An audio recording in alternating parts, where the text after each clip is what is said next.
Hello प्यारे बच्चों, तो कैसे हो आप लोग। मैं रिंकू स्वागत करता हूं हमारे YouTube channel Rinku AGR education में। तो आज बच्चों हम पढ़ेंगे कक्षा 11वीं की फिजिक्स का जो अध्याय नंबर 1 है, जिसे हम मात्रक तथा मापन के नाम से जानते हैं। इंग्लिश में इसे बोलते हैं यूनिट एंड मेजरमेंट। तो मैं अपनी क्लास को स्टार्ट करूँगा बच्चों एक मोटिवेशन लाइन के साथ। तो मेरी मोटिवेशन लाइन क्या है, ध्यान से सुनिएगा बच्चों कि लहरों से डरकर नौका पार नहीं होती और कोशिश करने वालों की हार नहीं होती बच्चों, कोशिश करने वालों की हार नहीं होती। तो आओ अपनी क्लास को स्टार्ट करते हैं।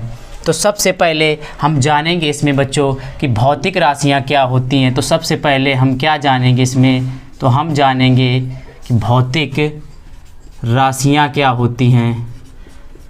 इंग्लिश में से बोलें तो फिजिकल क्वांटिटीज़ बोलेंगे। इंग्लिश में क्या बोलेंगे प्यारे बच्चों, फिजिकल क्वांटिटीज़ बोलेंगे इसको इंग्लिश में।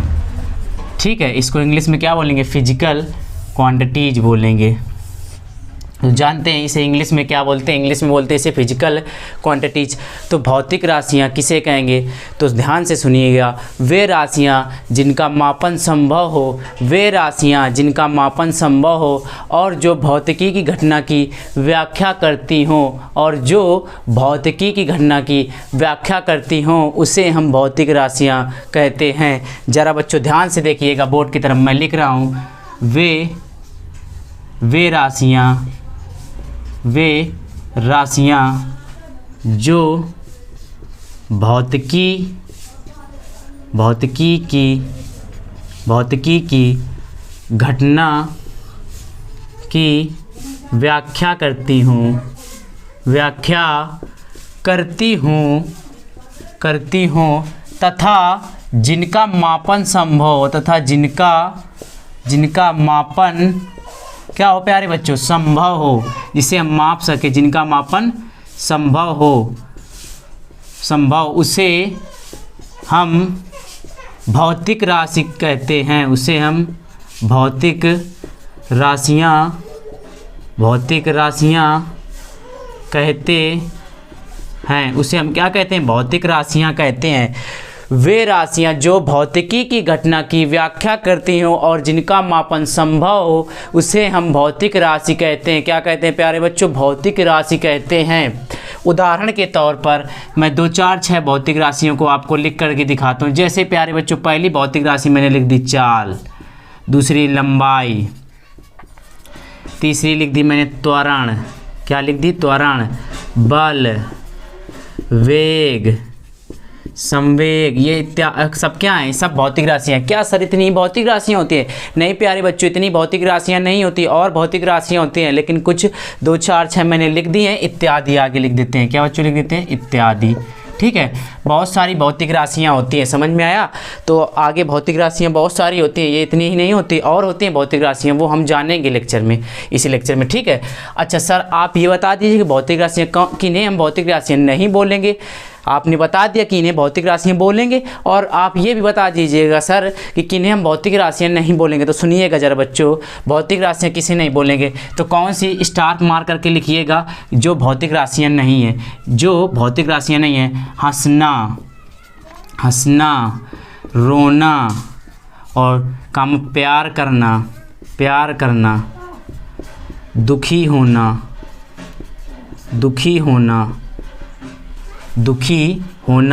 काम सुखी होना,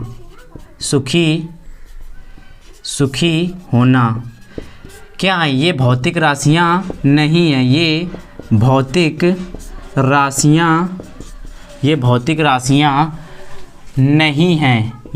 राशियाँ नहीं हैं। क्यों नहीं है, ज़रा ध्यान से सुनिए कि क्यों नहीं है। अच्छा आप क्या ये बोलते हो कि आज मेरा दोस्त आधा किलो दुखी है, या आज मेरा दोस्त ने 1 किलो प्यार किया, आज मैं आधा किलो लंबा हंसा, आज मैं 2 मीटर लंबा हंसा, आज मैंने क्या, ये सब क्या है, भौतिक राशियाँ हैं क्या, इनको माप सकते हैं, इनका मापन संभव नहीं। यार प्यार है तो प्यार हो गया, मापना संभव नहीं है। ठीक है प्यारे बच्चों, मापना इनका संभव नहीं है, क्योंकि क्या लिखेंगे, क्योंकि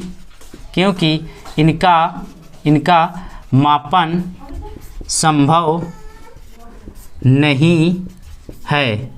अच्छा, आप ये बोलोगे कि आज मेरा दोस्त 2 किलोग्राम रोया, आज मेरा दोस्त 2 किलोग्राम रोया, आज मेरे दोस्त ने 2 मीटर लंबा हंसा, ये आप बोलोगे कि ये क्या भौतिक राशियाँ हैं क्या? ये सब बच्चों व्यर्थ की बातें, ये भौतिक राशियाँ नहीं है, क्योंकि इनका मापन संभव नहीं है, क्योंकि इनका मापन संभव नहीं है। इसे माप सकते हो क्या? आज मैं आधा किलो दुखी हूँ, आप इसे माप सकते? दुखी हूँ तो दुखी हूँ, आप माप सकते हो? नहीं माप सकते, इसलिए भौतिक राशियाँ नहीं होंगी प्यारे बच्चों। तो भौतिक राशि की परिभाषा आपको मैंने बताई, वे राशियाँ जो भौतिकी की घटना की व्याख्या करती हों तथा जिनका मापन संभव हो, उसे हम भौतिक राशियां कहते हैं, भौतिक राशियां कहते हैं। और बच्चों, किन्हें भौतिक राशियां नहीं बोलेंगे तो हंसना, रोना, प्यार करना, दुखी होना, सुखी होना इत्यादि इत्यादि, इनको क्या बोलेंगे? भौतिक राशियां इनको नहीं बोलेंगे। आपको फील भी आया होगा कि यार आज मैं आधा किलो खुश हूँ, यार माप सकते हो क्या? खुशी खुशी होती, नहीं माप सकते ना प्यारे बच्चों, तो इन्हें नहीं माप सकते हम, ठीक है। तो आप लोग इसको नोट कर लीजिए, इस परिभाषा को।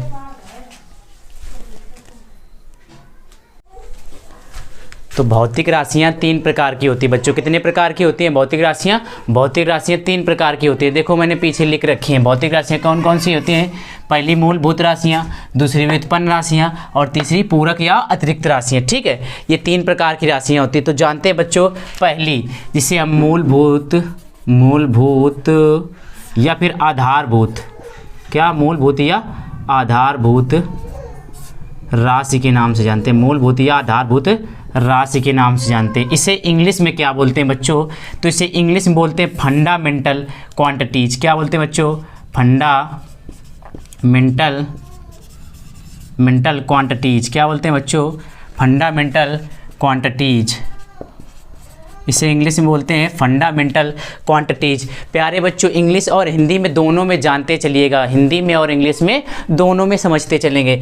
तो मूलभूत या आधारभूत राशि को इंग्लिश में क्या बोलते हैं? Fundamental quantities. क्या बोलते हैं? Fundamental quantities. अब मूलभूत राशियाँ क्या होती हैं प्यारे बच्चों?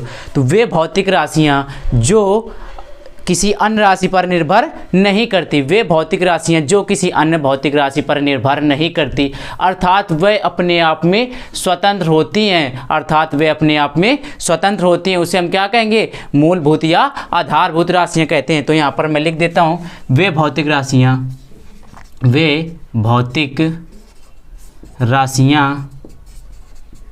जो किसी अन्य राशि पर निर्भर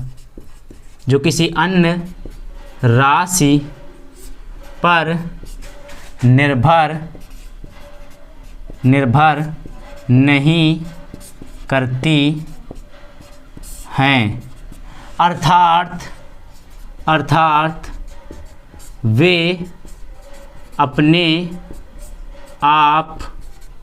में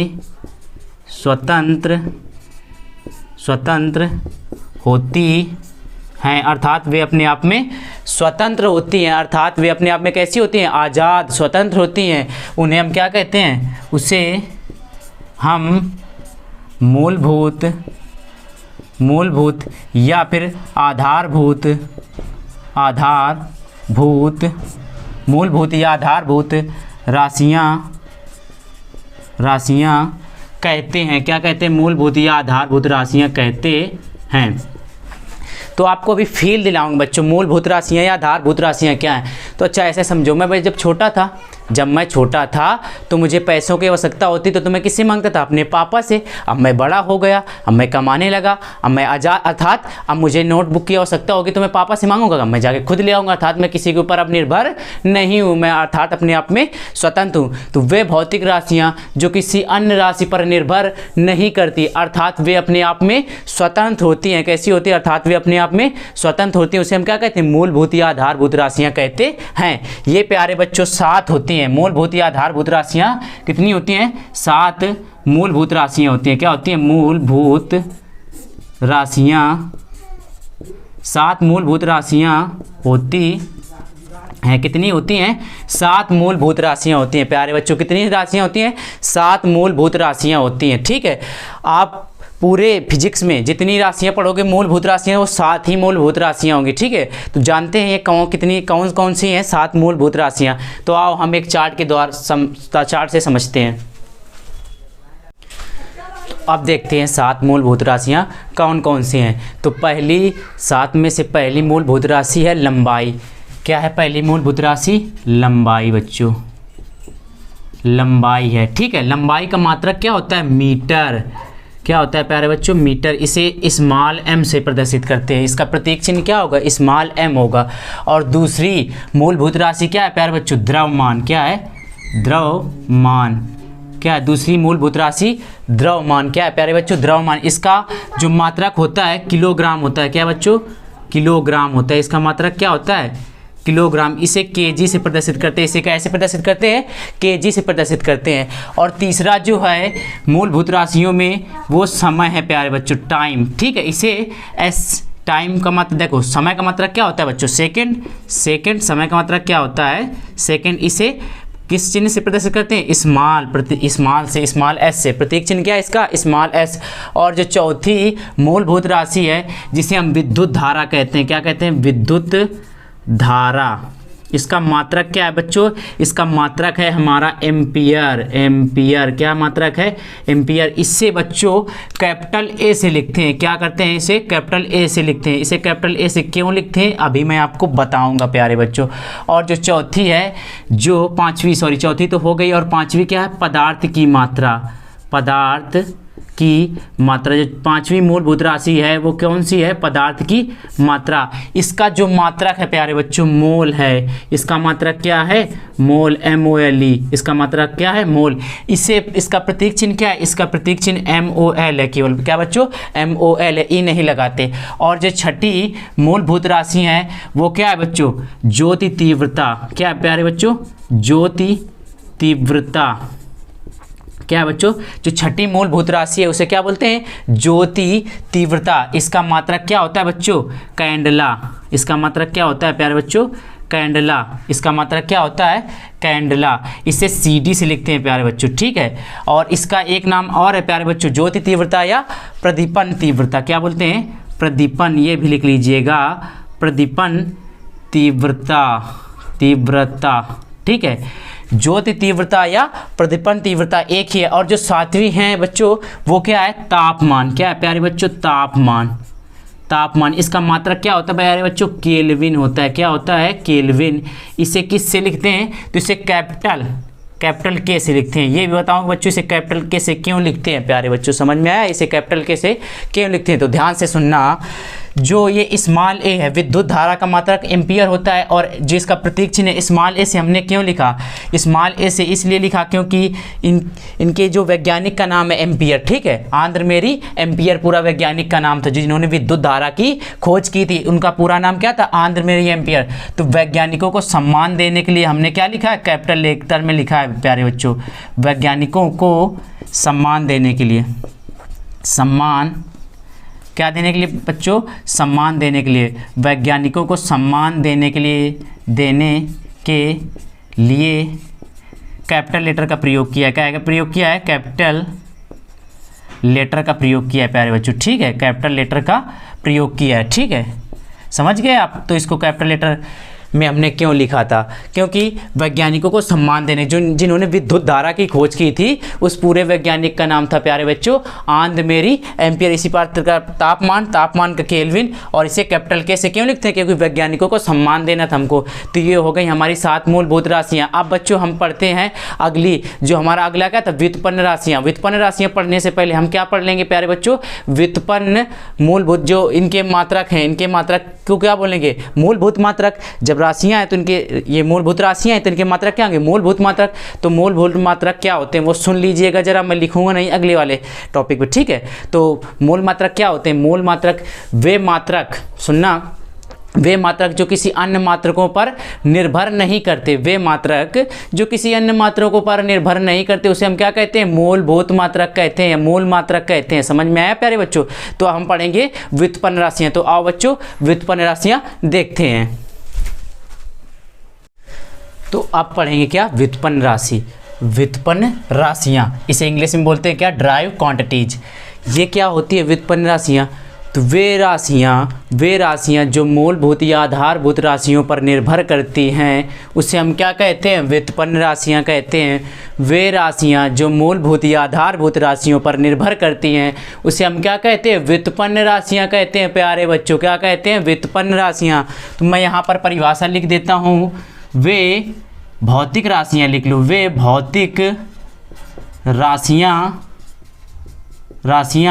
जो मूलभूत या आधारभूत, या लिख लो बीच में, या आधारभूत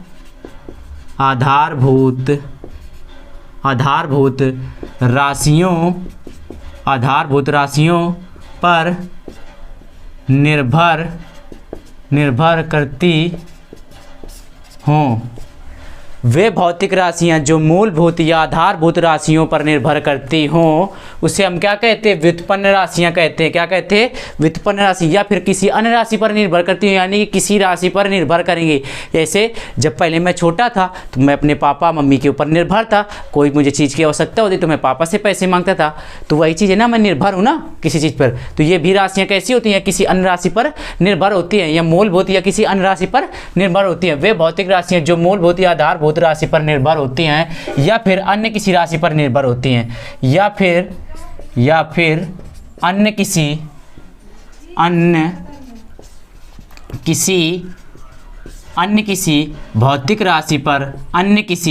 भौतिक राशि पर निर्भर होती हैं, उसे हम क्या कहते हैं प्यारे बच्चों? उसे हम व्युत्पन्न राशियाँ कहते हैं। उसे हम व्युत्पन्न राशियाँ कहते हैं। व्युत्पन्न राशियाँ प्यारे बच्चों बहुत होती हैं, लेकिन मूलभूत या आधारभूत राशियाँ कितनी थी प्यारे बच्चों? 7 थी। कितनी थी? 7। वो आपको याद कर लेनी है एकदम से, तभी आप आगे काम कर पाओगे इस चैप्टर में, परफॉर्मेंस अच्छा सा। ठीक है, तो क्या है? वे भौतिक राशियाँ जो मूलभूत या आधारभूत राशि पर निर्भर करती हैं या फिर अन्य किसी राशि पर निर्भर होती हैं उसे हम व्युत्पन्न राशियाँ कहते हैं। जैसे उदाहरण के तौर पर मैं ले लेता हूँ उदाहरण के तौर पर मैंने लिखा चाल बराबर सूत्र क्या होता है? आप सब लोगों ने पढ़ा होगा, चाल बराबर दूरी बटे समय। चाल बराबर दूरी बटे समय, ये सभी लोगों ने पढ़ा होगा। अच्छा, दूरी को किस में मापते हैं? मीटर में। आप बोलोगे किलोमीटर में भी मापते हैं, लेकिन किलोमीटर जो लास्ट में है, किलोमीटर तो एक संख्या है प्यारे बच्चों ना। किलोमीटर क्या है? एक संख्या। मीटर से, यानी कि ठीक है, दूरी को मीटर में मापते हैं। किस में मापते हैं बच्चों? मीटर में। और समय को किस में मापते हैं प्यारे बच्चों? सेकंड में। ठीक है, देखो नई मीटर और सेकंड ने मिला के एक नई क्या व्युत्पन्न राशि बना दी, जिसे हम चाल के नाम से जानते हैं। और ये भौतिकी घटना की व्याख्या भी कर रही है। ठीक है, तो ये है। अच्छा, दूसरा उदाहरण ले लें, वेग। इसमें विस्थापन होता है। ये क्या होता है? सूत्र विस्थापन बटे समय।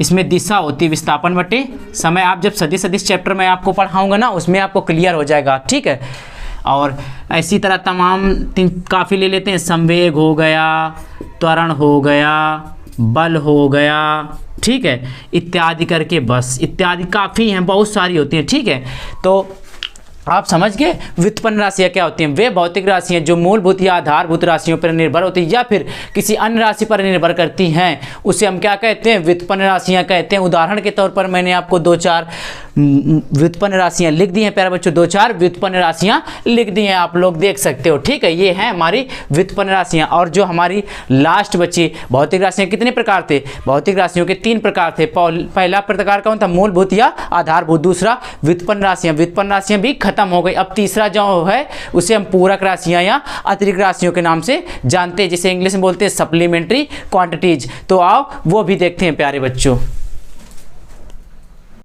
तो अब क्या पढ़ते हैं? पूरक राशियाँ, पूरक या अतिरिक्त राशियाँ, इसे इंग्लिश में बोलते हैं सप्लीमेंट्री क्वांटिटीज। ठीक है, मैं आप यहाँ पर लिख दूँ सप्लीमेंट्री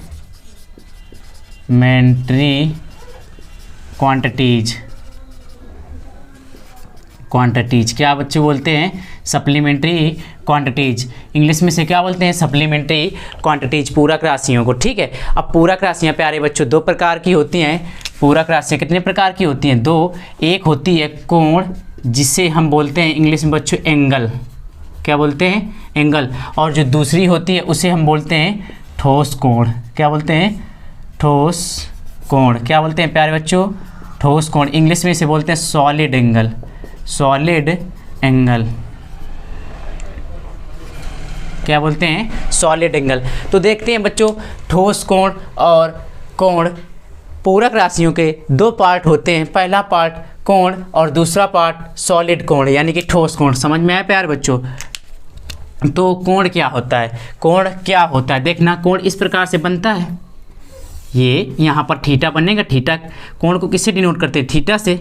कोण को किससे डिनोट करते हैं, थीटा से। ये कैसा, ये जो बना है कोण, ये समतल में कोण बना है। कैसा कोण है, समतल में बना हुआ कोण है। ठीक है, समतल में। इसका मात्रक क्या होता है बच्चों, इसका मात्रक होता है, इसका मात्रक होता है प्यारे बच्चों रेडियन। क्या होता है प्यारे बच्चों, इसका मात्रक रेडियन। कोण का मात्रक क्या होता है, रेडियन प्यारे बच्चों। और इसीलिए थीटा बराबर एक सूत्र होता है चाप बटे त्रिज्या। क्या होता है प्यारे बच्चों, एक सूत्र होता है चाप बटे त्रिज्या। कोण बराबर क्या होता है, चाप बटे त्रिज्या। चाप को एस से प्रदर्शित करते हैं और त्रिज्या को आर से। ठीक है, तो ये हो गया हमारा एंगल। इनका भौतिक विज्ञान में इस चैप्टर में ज़्यादा यूज है नहीं प्यारे बच्चों, लेकिन जितना यूज है मैं आपको बता दे रहा हूँ।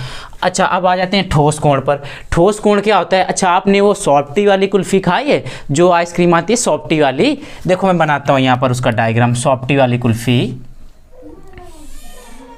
ये वाली प्यारे बच्चों आपने खाई तो होगी ज़रूर। ये क्या है, सॉफ्टी वाली।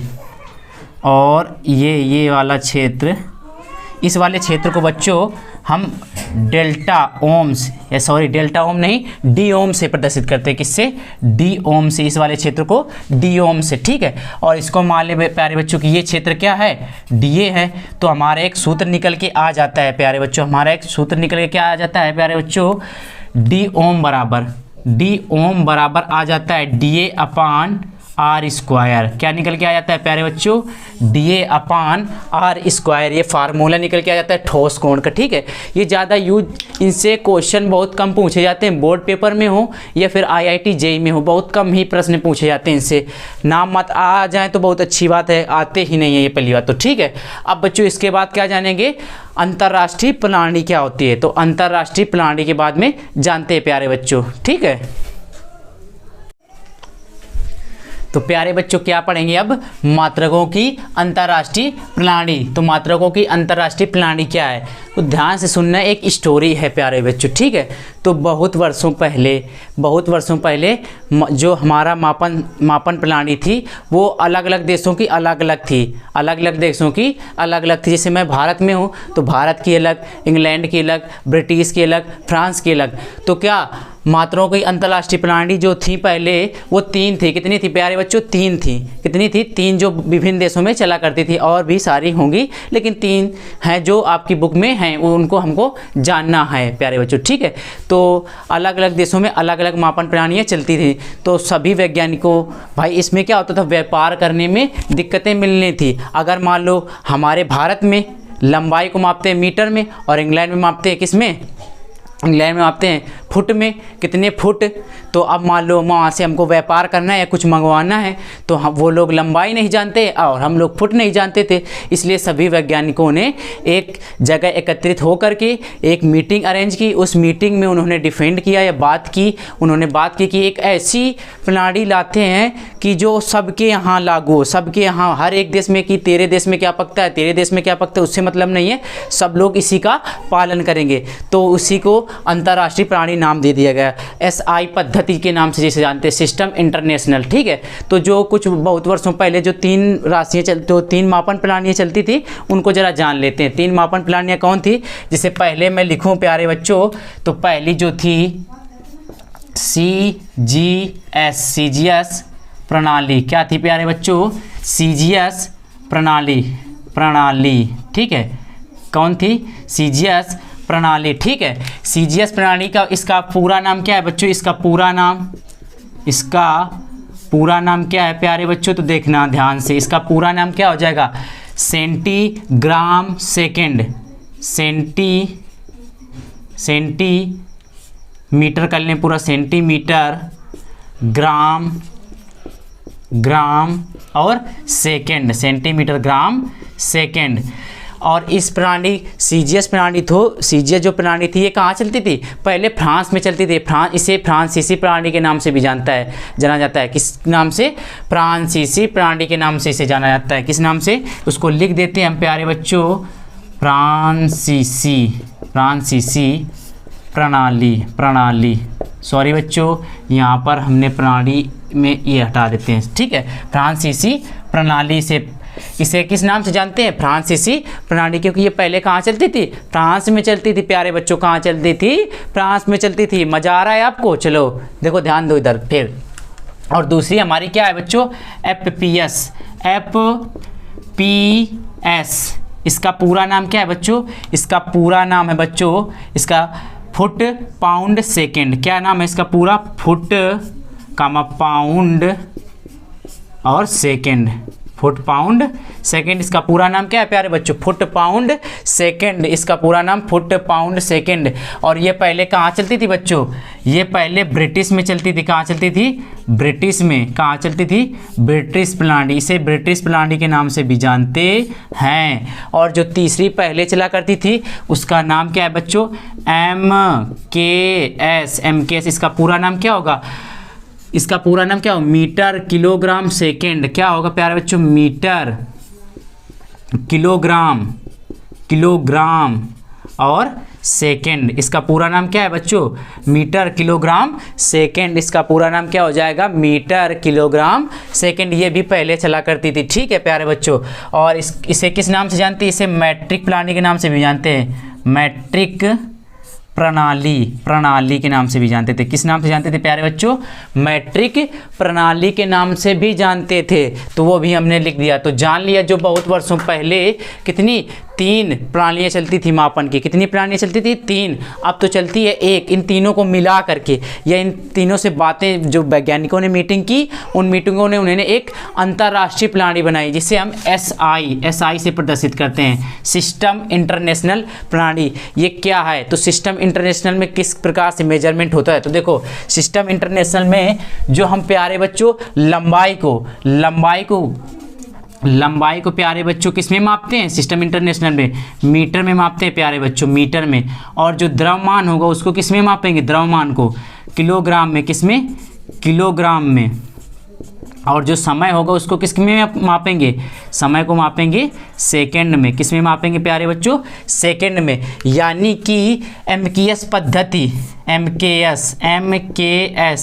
MKS पद्धति को यहाँ पर उठा के रख दिया गया। यानी कि उसी के आधार, दोनों सेम नहीं है, लेकिन जो हम लोग जनरली अब जो SI पद्धति यूज करते हैं वो MKS से ही बनाई गई है। देखो ना, MKS जो लंबाई का मात्रक है, मापन है, वो मीटर में किया जाता है। और किलोग्राम का मात्रक, जो द्रव्यमान का मात्रक है, किलोग्राम में। समय का मात्रक सेकंड में। तो ये SI पद्धति है। SI पद्धति में क्या क्या? हम लंबाई को मीटर में मापते हैं, द्रव्यमान को किलोग्राम में और समय को सेकंड में। आप लोग समझ गए होंगे। अब बच्चों कुछ याद करने वाली चीज़ें उनको भी मैं बोर्ड पर के लिख देता हूँ। जैसे कि 1 माइक्रो का मान 10⁻6 होता है, 1 नैनो का मान 10⁻⁻9 होता है। इस प्रकार से मान आपको ये याद करने होंगे। तो मैं यहाँ पर बोर्ड पर लिख देता हूँ और अपनी जो नोटबुक बनाई है उसमें बढ़िया से नोट कर लेना प्यारे बच्चों।